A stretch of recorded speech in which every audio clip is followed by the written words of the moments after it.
नमस्कार, मैं आपके साथ विभा उपाध्याय। भारतीय अंतरिक्ष अनुसंधान संगठन यानी इसरो, इनके अध्यक्ष वी नारायणन ने रविवार की रात चंद्रयान 5 मिशन के ऐलान किए।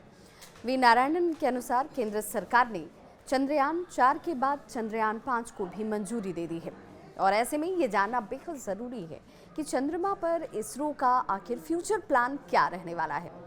तो चलिए हम आपको बताते हैं कि चंद्रयान 5 को लेकर अब तैयारी किस तरीके से की गई है। चंद्रयान 5 मिशन की जानकारी देते हुए इसरो के चीफ ने कहा कि इस मिशन में जापान भारत का साथ देने वाला है। यह मिशन चंद्रयान 3 से काफ़ी अलग होगा, जहां चंद्रयान 3 के लिए 25 किलोग्राम का रोवर, जिसे प्रज्ञान नाम दिया गया था, बनाया गया। वहीं चंद्रयान 5 के तहत 250 किलोग्राम का रोवर चांद की सतह पर भेजा जाने वाला है। हालांकि इससे जुड़ी बाकी जो डिटेल्स हैं उसे तो नहीं साझा किया गया, लेकिन ये ज़रूर कहा गया कि इससे एक आमूल-चूल परिवर्तन आने वाले वक्त में आपको नजर आएगा। चंद्रयान 5 से पहले इसरो चंद्रयान 4 की भी घोषणा कर चुका है और ये मिशन 2027 में लॉन्च किया जाएगा, जिसका मकसद है चंद्रमा की सतह से मिट्टी के नमूनों को इकट्ठा कर लेकर आना। आपको बता दें कि केंद्र सरकार ने सितंबर 2024 में ही इस मिशन को हरी झंडी दी थी और तभी से इसरो चंद्रयान 4 की तैयारियों में जुटा हुआ है। इसरो ने चंद्रयान 4 का बजट 2104 करोड़ रुपए तय किया। इस मिशन के तहत स्टैक 1 में लूनर सैंपल कलेक्शंस के लिए एसेंडर मॉड्यूल और डिसेंडर मॉड्यूल्स भेजे जाएंगे। वहीं स्टैक 2 में ये प्रपल्शंस मॉड्यूल, ट्रांसफर मॉड्यूल और री एंट्री मॉड्यूल शामिल होगा। आपको बताते चलें कि प्रपल्शंस मॉड्यूल थ्रस्ट के लिए होगा और ट्रांसफर मॉड्यूल सैंपल लेने का काम करेगा और री एंट्री मॉड्यूल सैंपल्स को पृथ्वी पर वापस लेकर पहुंचेगा। ये मिशन LVM-3 और PSLV के जरिए लॉन्च किया जाने वाला है, जिस पर दुनिया की निगाहें टिकी हैं।